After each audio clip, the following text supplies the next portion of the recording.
오늘은 믿음을 점검하라. 믿음을 점검하라. 제목으로 은혜를 나누겠습니다. 믿는다는 것은 내용보다는 대상이 중요합니다. 돈 갚을게요 라는 내용보다도 그 돈을 갚는 그 대상이 신뢰할 만한 것인가가 중요하다라는 거죠. 그래서 여러분, 외계인을 믿는다는 것과 아버지를 믿는다라는 건 의미가 다르죠. 외계인을 믿는다라는 건 존재를 믿는다는, 존재가 있냐 없냐를 믿는다는 거고, 그것은 증명이 필요해. 근데 아버지를 믿는다라는 거는 존재를 의심하진 않아요. 그러니까 아버지를 믿는다라는 건 뭐예요? 신뢰를 하냐 안 하냐의 문제인 거죠. 아버지를 믿는다라는 건 아버지와 관계가 회복돼서, 관계가 형성돼서 서로 신뢰하는 관계냐 아니냐, 이런 뜻이죠. 그래서 믿음이 다 똑같은 믿음이 아니라는 거예요. 마귀의 믿음도 있습니다. 야고보서 2장 19절. 귀신도 믿고 떠느니라 그랬어요. 예수님 처음 사역할 때 귀신 들린 자가 뭐라 그랬냐? 마가복음 5장 7절에 지극히 높으신 하나님의 아들 예수여, 나와 당신이 무슨 상관이 있나이까? 예수님이 지극히 높으신 하나님의 아들인 거는 알았어요.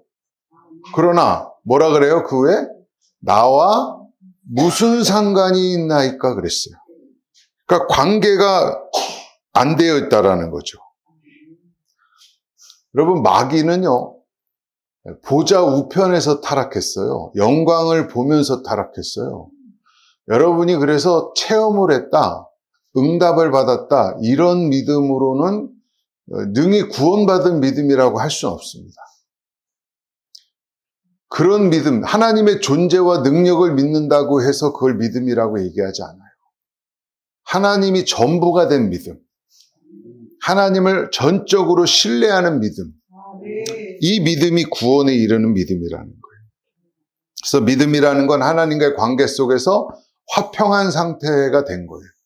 우리가 화평을 히브리어로 샬롬이라 그러잖아요. 샬롬이라는 말은 연합됐다는 거예요. 그러면 연합이라는 말은 내가 살아있는 상태에서 섞인다라는 말이 아니라, 진짜 연합의 뜻은 내가 부인되고 옛 자아는 죽고 주님으로 내가 완전히 채워진 상태를 얘기하는 거예요. 주님이 내 전부가 된 상태. 어린아이같이 하나님을 전적으로 의존하는 것을 성경에서는 믿음이라고 얘기한다라는 거예요. 그래서 믿음은 감정이 아닙니다. 데살로니가전서 5장 16절에 보면 항상 기뻐하라, 쉬지 말고 기도하라, 범사에 감사하라, 이것이 그리스도 안에서 너를 향한 하나님의 뜻이라 그래요.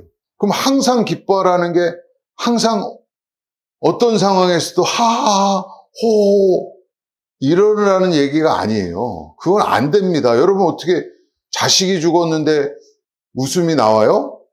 내가 매를 맞는데 웃음이 나와요?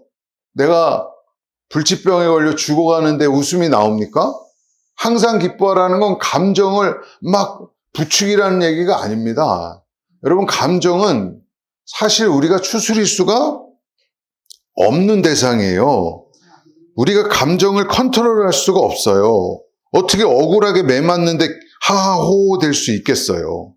그래서 성경에서 말하는 기뻐하라, 감사하라, 평안하라는 거는 주문해오고 정신통일하고 감정을 추스리라는 말이 아니에요. 빌립보서 4장 4절에 보면 주 안에서 항상 기뻐하라. 다시 말하노니 기뻐하라. 여기 핵심은 기뻐하라라는 게 아니라 주 안에 있으라는 거예요. 대상이 고정돼 있으라는 거예요. 대상이 변함이 없다라는 그 믿음을 얘기하는 거예요. 그래서 여러분, 예수님이 육신을 입고 오셨을 때 천사들의 노래가 있죠. 하늘에는 영광이고 땅에는 평화잖아요. 평안이 임한다고 얘기는 했지만 실제적으로는 어린아이들이 도륙당했어요. 그게 무슨 평화예요? 그러니까 그런 평화가 아니라는 거예요. 제자들이 제자들에게 부활하신 예수님이 나타나셔서 평강이 있을지어다 했어요. 근데 그때부터 제자들이 비참한 순교자의 미래로 남았다라는 거예요. 바울도 평강을 외쳤지만 매맞고 옥에 갇히고 핍박 속에서 인생을 보냈어요. 이게 어떻게 평강이겠냐는 거예요. 그래서 진짜 평강은 역사가 완료되어 있기 때문에 다가오는 미래가 정해졌다라는 걸 확인하는 거예요. 성경이 말하는 평강은 완료된 언약, 즉 운명적 선언적 평강을 얘기하는 거예요. 환경이 평강한 게 아니라 주 안에서 주님이 이제 승리하고 나 최후에 구원받지, 이런 확신 속에 있는 거를 성경은 평강이라고 얘기하는 것입니다.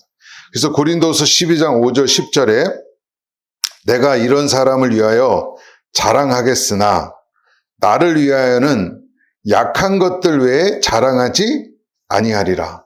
내가 만일 자랑하고자 하여도 어리석은 자가 되지 아니할 것은 내가 참말을 함이라. 그러나 누가 나를 보는 바와 내게 듣는 바에 지나치게 생각할까 두려워하고 그만두노니 여러 계시를 받은 것이 지극히 크므로 너무 자만하지 않게 하시려고 내 육체의 가시 곧 사탄의 사자를 주셨으니 이는 나를 쳐서 너무 자만하지 않게 하려 하심이라. 이것이 내게서 떠나가게 하기 위하여 내가 3번 주께 간구하였더니 주께서 이르시기를 내 은혜가 내게 족하도다. 이는 내 능력이 어디서 온전해져요? 약한 데서 온전해지는 거예요. 그러므로 도리어 기뻐함으로 약한데 기뻐한다는 거예요. 나의 여러 약한 것들을 자랑한대요. 기뻐하고 자랑한대요. 약한 것들을. 이는 그리스도의 능력이 내게 머물게 하려 함이라. 약하기 때문에 나는 죽어지고 누가 채워지는 거예요? 예수님이 내 안에 채워지는 거예요. 이게 믿음인 겁니다. 그러므로 내가 그리스도를 위하여 약한 것들과 능력과 궁핍과 박해와 공고를 기뻐하노니 이는 내가 약한 그때에 강함이라. 할렐루야. 이게 믿음인 거예요. 그러니까 세상에 대상과 감정은 변하기 때문에 세상에서의 믿음은 가짜인 거예요. 그래서 예수님만 요동하지 않아요. 그래서 예수님을 우리가 솔리드 락이라 그래요. 반석이라는 거예요. 흔들리지 않는다라는 거예요. 내가 마인드 컨트롤을 하고 정신통일하고 긍정적인 생각을 가져서 감정을 조절해서 평화라는 게 아니라 내가 약해졌을 때 그때 내 안에 예수님이 채워지는 게 성경에서 말하는 평강이고 그게 믿음이라는 겁니다. 그래서 마태복음 12장에 보면은 성령 해방죄라고 나오잖아요. 성령 해방죄는 사함을 받는 제사가 없다 그랬단 말이에요. 그래서 많은 사람들이 두려워해요. 뭐가 성령 해방죄냐? 또 목사들 중에는 사람들 통제하고 가스라이팅 하려고 내 말 안 들으면 성령 해방죄야. 내 말 안 들으면 성령님을 괴롭히는 거야. 이렇게 말하는 사람도 있어요. 그 사람이 성령 해방죄예요. 그 성령 해방죄의 말이 나오는 배경이 뭐냐면 그 바리새인들이 예수님을 뭐라 그래요? 바알세불의 힘을 빌어가지고 저 능력을 행한다 그런 거예요. 그러니까 성령 해방죄를 뭐냐? 예수님을 못 알아보는 거예요. 메시아로. 예수님이 학벌도 없었잖아요. 무학이었잖아요. 집안도 안 좋았잖아요. 외모는 어땠어요? 마른 땅에서 나온 연한 순이 뭐냐면 뿔이에요. 여러분 길에 보면 나무에 이렇게 바깥으로 삐져나온 뿔이 보셨잖아요. 그러니까 보기에 할렐루야 너무 이렇게 부담스러운 외모였단 말이에요. 돈도 없었어요. 주님은 가난했어요. 질고와 간고를 많이 겪고 질병으로 받는 고통, 간고라는 거 일 많이 해가지고 막 손가락이 탁 마디마디 두꺼워지고 거친 그런 외모였단 말이에요. 그러니까 그런 모습을 보고 예수님이 메시아신 걸 못 알아보는 게 뭐예요? 그리고 저거는 바알세불의 힘을 빌어갖고 지금 이렇게 못 알아보는 게 뭐예요? 성령 해방죄인 거예요. 그러니까 여러분이 성령 해방죄라는 건 이 눈이 가려워져 갖고 예수님을 예수님으로 못 보는 거, 메시아로 못 보는 게 뭐예요? 성령 해방죄라는 거예요. 왜 못 알아보냐 그러면 사람들이 갈라디아서 3장 23절 같이 읽어볼게요. 믿음이 오기 전에 우리는 율법 아래 매인바 되고 계시될 믿음의 때까지 갇혔어요. 눈이 멀어서 갇혀버렸어요. 예수님을 못 알아보는 거예요. 그래서 마태복음 22장에 보면 사두개인들이 이 사람들은 부활을 안 믿고 영적 세계를 안 믿어요. 그러니까 뭐라 그래요? 어떤 사람이 형제가 7인데 옛날에 계대 결혼이라서 형이 아기를 못 낳으면 동생이 형수를 취해야 돼요. 근데 7명하고 결혼한 거예요. 그래서 계속 죽어가지고 그러면 천국 가면 누구의 아내가 됩니까? 주님이 뭐라 그래요? 니네들이 하나님을 오해하는도다. 그러니까 오해한다는 얘기는 뭐죠? 이게 무식하다는 얘기예요. 영적인 지식이 없다는 얘기예요. 그러니까 예수님을 못 알아보는 거예요. 영적 세계를. 그러니까 바리새인들하고 사두개인들은 좀 대척점에 있었는데 바리새인들이 그러는 거예요. 어떤 율법이 그럼 가장 중요한 율법입니까?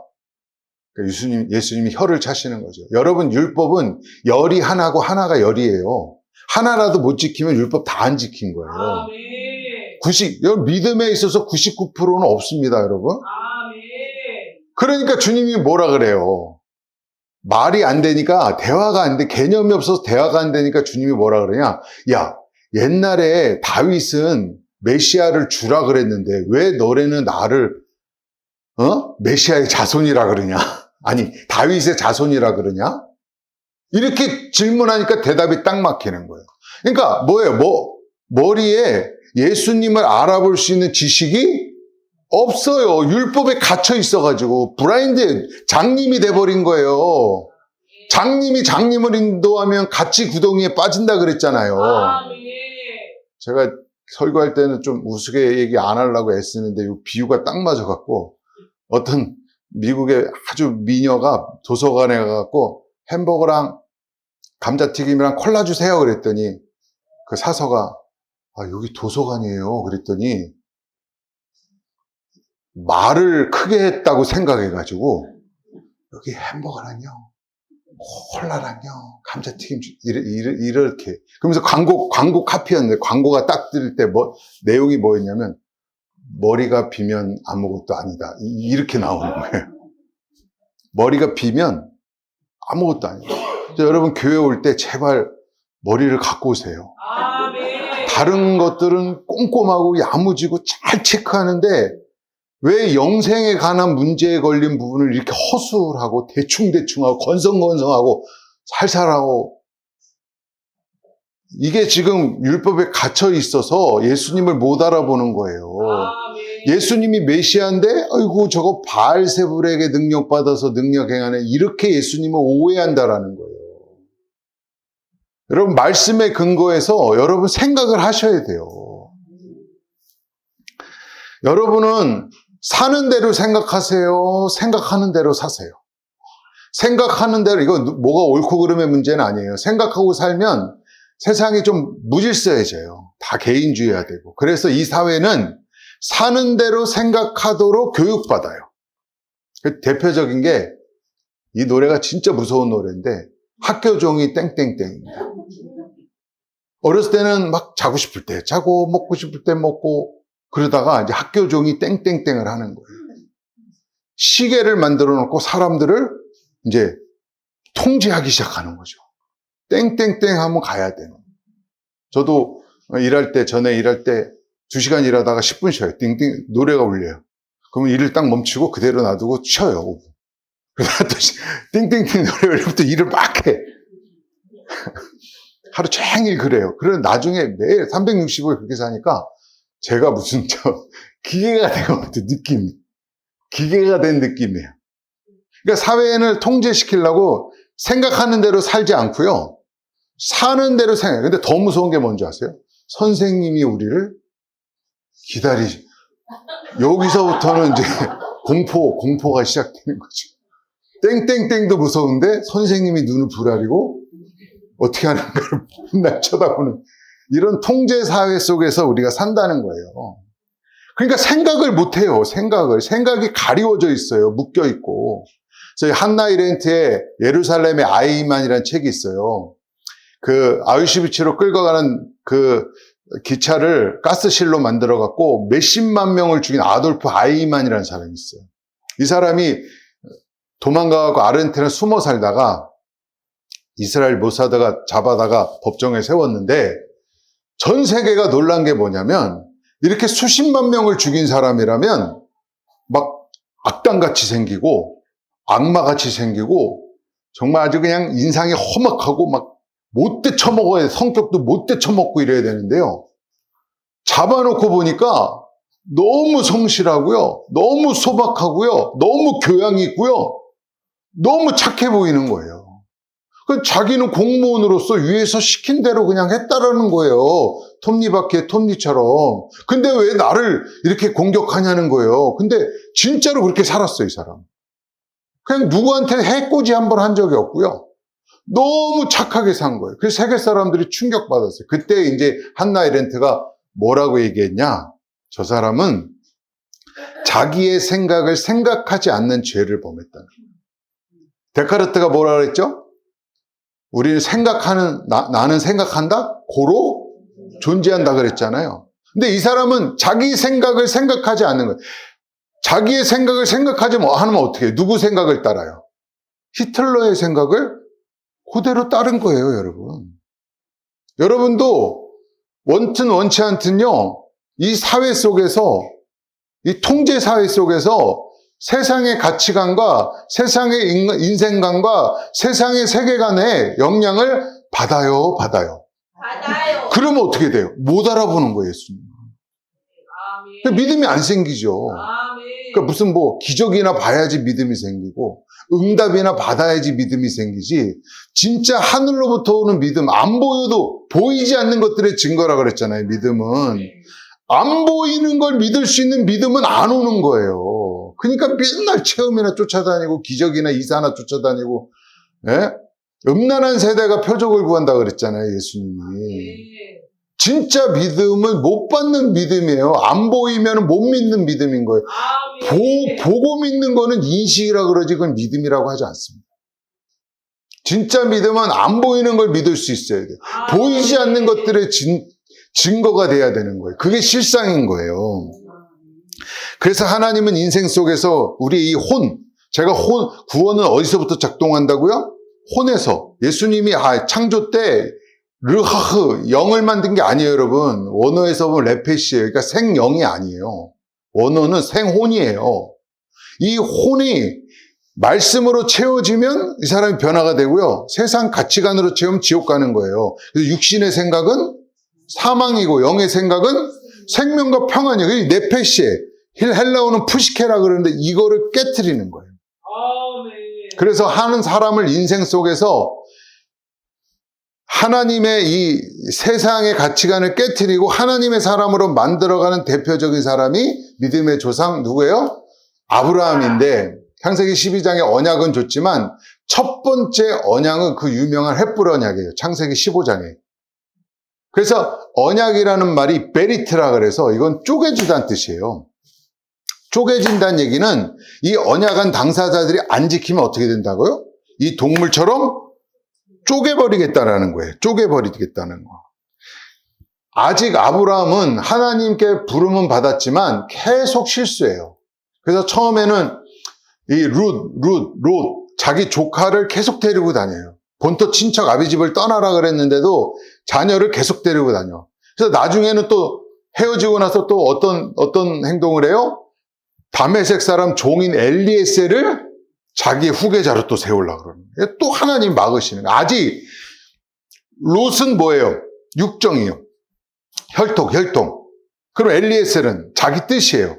근데 혈통으로나 육적으로나 사람의 뜻으로 나지 않는다 그랬잖아요. 아멘. 근데 그 생각을 못 버려요, 계속. 우리처럼. 아직도 사람 의지하고, 환경 의지하고, 조건 의지하고, 뭐 있으면 좀 그러고, 없으면 막 죽겠다 그러고. 이게 아브라함의 모습이었어요. 그래서 하나님이 어떻게 해요? 쪼개라는 거예요. 쪼개라. 에레미야 34장 18절 20절에 송아지를 둘로 쪼개고 그 조각 사이로 지나매 내 앞에 언약을 맺었으나 그 말을 실행하지 아니하여 내 계약을 어긴 그들을, 무서운 얘기가 나와요. 송아지 두 조각 사이로 지난 그 고관들과 예루살렘 고관들과 내시들과 제사장들과 이 땅 모든 백성을 내가 그들의 원수의 손과 그들의 생명을 찾는 자의 손에 넘기리니 그들의 시체가 공중의 새와 땅의 짐승의 멍이가 될게 하셔요. 언약을 어기면요, 마귀에게 넘겨줘가지고요, 멸망을 받게 한다라는 이 무시무시한 얘기죠. 근데 아직 아브라함이 아직도 내 육의 생각을 버리지 못하니까 그 횃불이 아브라함 못 지나가고 횃불만 지나가게 했어요. 창세기 15장 한번 읽어보세요. 그 얘기는 너는 아직 언약할 준비가 안 됐다는 거예요. 그리고 나서 그 유명한 창세기 17장에 무슨 언약이 나와요? 할례 언약이 거기서 나오는 거예요. 창세기 17장 10절. 너희 중 남자는 다 할례를 받으라. 이것이 나와 너희와 너희 후손 사이에 지킬 내 언약이니라. 할례는 여러분 육신을 제거하라는 거예요. 아프고 고통스럽지만 육신을 제거하라는 거예요. 그럼에도 아브라함 뭐라 그래요? 창세기 17장 18절에 아브라함이 이에 하나님께 아뢰되 이스마엘이나 하나님 앞에 살게 하소서. 아직도 믿음이 없어. 그러니까 내 육으로 난 자식 이스마엘이나 살게 하소서. 처음에는 롯을 통해서 후손 만들려고 그러고 엘리에스를 통해서 후손 만들려고 그러고 이제는 내 육의 자식, 하가를 탄 육의 자식이나 그냥 하나님 그냥 세워서 내 자손. 그러니까 보이지 않는 거 못 믿는 거예요, 아직도. 그 육을 죽이라는 거예요. 근데 이스라엘이 실패했어요. 실패했어요. 사사기 때도 실패하고 열왕 때도 실패하고 이 언약을 지킬 수 있는 사람이 없었어요. 그래서 하나님이 시내산에서 맺은 옛 언약을 깨버리고 새 언약을 맺겠다고 한 게 에레미야 31장 31절 33절입니다. 이거 중요하니까 같이 한번 읽어볼게요. 시작. 여호와의 말씀이니라. 보라, 날이 이르리니 내가 이스라엘 집과 유다 집에 새 언약을 맺으리라. 이 언약은 내가 그들의 조상들의 손에 잡고 애굽 땅에서 인도해 내던 날에 맺은 것과 같이 아니할 것은 내가 그들의 남편이 되었어도 그들이 내 언약을 깨트렸습니다. 여호와의 말씀이니라. 그러나 그날 후에 내가 이스라엘 집과 맺은 언약은 이러하니 곧 내가 나의 법을 그들의 속에 두고 그들의 마음에 가득하여 나는 그들의 하나님이 되고 그들은 내 백성이 될 것이라. 여호와의 말씀이니라. 법이 밖에 있을 때는 못 지키는 거예요. 그래서 하나님이 새 언약을 맺는데 그 새 언약은 어디 있다고요? 밖에 있어요? 돌판에 있어요? 아니, 내 마음에 있다는 거예요. 내 마음에 두는. 그게 언제 맺어져요? 에레미야 24장 2절에 보면요, 제가 이 얘기 자주 드렸어요. 환상을 봤는데 좋은 무화과 나무 광주리가 있고 나쁜 먹을 수 없는 무화과 나무 광주리 있어요. 그 기준이 뭐죠, 여러분? 나쁜 무화과 나무 광주리 뭐예요? 예루살렘에 남아 있었던 사람이. 좋은 무화과 나무 광주리. 바벨론에 포로로 끌려간 사람들. 여러분도 편안한 인생 사셨어요? 할렐루야.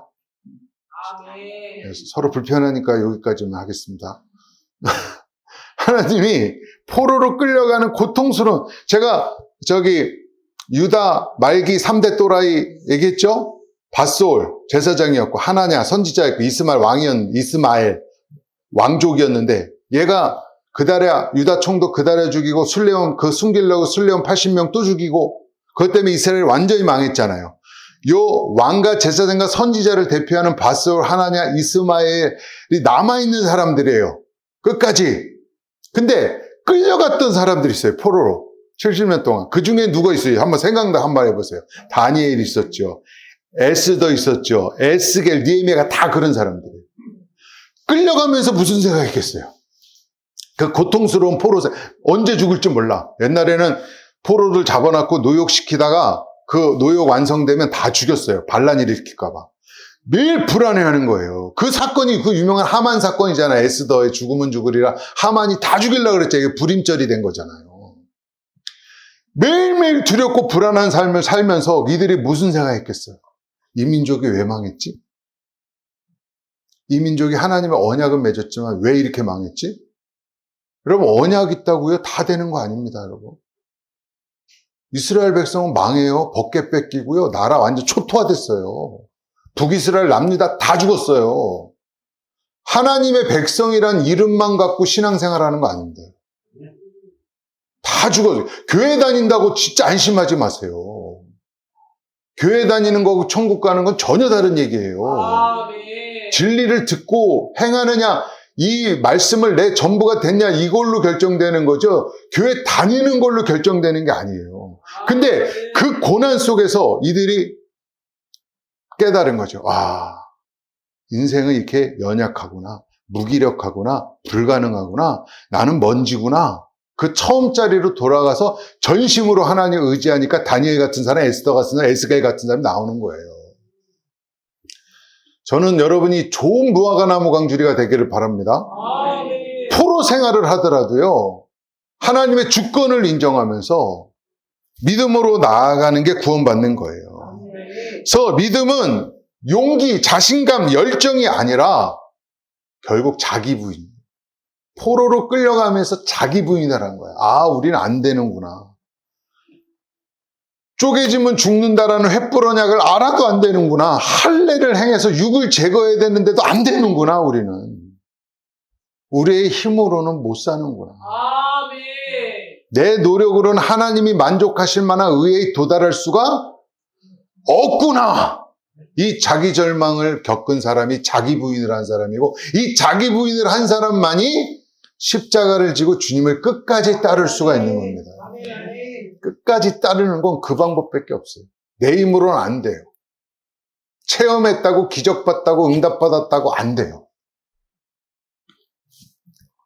빌립보서 2장 6절 8절에 그는 근본 하나님, 같이 읽을게요. 그는 근본 하나님의 본체시나 하나님과 동등됨을 취할 것으로 여기지 아니하시 오히려 자기를 비워 종의 형체를 가지사 사람들과 같이 되셨고 사람의 모양으로 나타나사 자기를 낮추시고 죽기까지 복종하셨으니 그 십자가의 죽으심이니라. 네. 우리가 노력하고 애쓰고 나의 능력을 받아서 세상의 영향력으로 하나님의 일을 돕거나 보태는 게 아니라는 거예요. 예수님이 그렇게 하셨으면 그 방법 썼겠죠. 군대를 일으켜갖고 로마에서 이스라엘을 건지는 게 구원이라면 그렇게 하셨겠죠. 정치적 영향력으로 주님이 하셨으면 그렇게 하셨겠죠. 주님이 기적을 못 일으키세요. 권능이 없어요. 한마디만 하면 12영을 천사 8만 4천 명을 동원할 수 있는 분이에요. 근데 그런 방법으로는 안 돼요. 그래서 종의 형체로 낮아지셔가지고 죽기까지 복종하여 뭐 했다고요? 십자가를 지신 거예요. 여러분, 이제는 자기 부인이라는 건 뭐냐면요, 내가 주체고 하나님이 객체로 여겼던 사람, 그러니까 하나님이 이 땅에서 내 삶의 성공을 위한 도구로 생각했던 사람이 바뀌는 거예요. 아, 나는 객체구나. 주체는 하나님이시구나. 나를 위해서 사는 게 아니라 나는 주님을 위해서 살아야 되는 존재라는 걸 알아가면서 그 객체의 자리로 밀려가는 게 자기 부인이에요. 이거를 이제 코페르니쿠스적 대전환이라 그래요. 여러분, 코페르니쿠스가 말하기 전에 세상이 뭘 믿었어요? 천동설을 믿었어요. 지구가 중심에 있고 태양이 우리를 도는 줄 알아요. 보기에는 그렇잖아요, 여러분. 태양이 동쪽에서 써갖고 서쪽으로 가는 것 같잖아요. 그래서 그전에는 다 그걸 믿었어요. 근데 코페르니쿠스가 뭘 얘기해요? 지동설, 지구가 도는구나. 내가 중심이 아니라 태양이 중심이구나. 태양이 우리를 도는 게 아니라 내가 태양을 도는구나. 이게 크리스찬의 삶이에요. 그게 회개예요. 아, 세상의 중심은 내가 아니구나. 아멘. 내 존재는 그분을 영화롭게 하는데 쓰이는 존재구나. 아멘, 아멘. 그래서 여러분, 왕국이라는 말이 킹덤인데 원어로는 바실레이아거든요. 바실레이아라는 말은 통치란 뜻이에요. 역사 속에서 우리 삶에 내가 원하는 대로 가는 게 아니라, 내가 원하는 삶을 가는 게 아니라, 그래서 베드로를 마지막에 뭐라 그랬어요? 너가 이제 젊었을 때는 네가 원하는 대로 살아도 나이 먹으면 어떻게 된다고? 띠띠워. 진리에 띠띠워. 하나님이 너를 끌고 간다 그런 거예요. 그게 믿음입니다, 여러분. 아멘. 내가 원하는 샌대로만 안 게 아니라 나는 점점 부인되어지고 나는 약해지고, 아까 어디서 능력이 나타난다고? 약한 데서 약해지고 점점 처음 자리를 깨라 먼지라는 걸 알고 내가 객체로서 사는 그런 걸 뭐라 그러냐? 독사라고 그래요. 영광. 네. 히브리어는 카보드라 그러고 헬라어로는 독사, 영광이라는 거. 그러니까 영광이 뭐 저기 비키니 입고 미스코리아 진대 갖고 하나님께 영광 돌려, 이게 영광이 아니라 진짜 영광은 내가 없어지면서 그리스도만, 나는 쇠해지면서 예수님만 흥해지는 거예요. 아멘, 아멘. 사람들이 나한테 안 오고 예수님에 가는 걸 기뻐하는 거예요. 신랑이 신부를 취할 때 신랑 친구의 기쁨이 충만하다고 세례 요한이 얘기했어요. 그러면서 한 얘기, 그 유명한 얘기 아시죠? 예수님은 흥해지고 나는 쇠해지는 거예요. 그게 믿음입니다, 여러분. 아멘. 여러분을 통해서 뭔가를 이루려고 하는 게 아니라 아멘. 나는 사라지고 내 삶 속에서 예수님만이 나타나는 거. 그거를 영광이라고 그러고, 그거를 바실레이아, 하나님의 나라라, 하나님의 통치라고 얘기합니다. 아멘. 기도하겠습니다.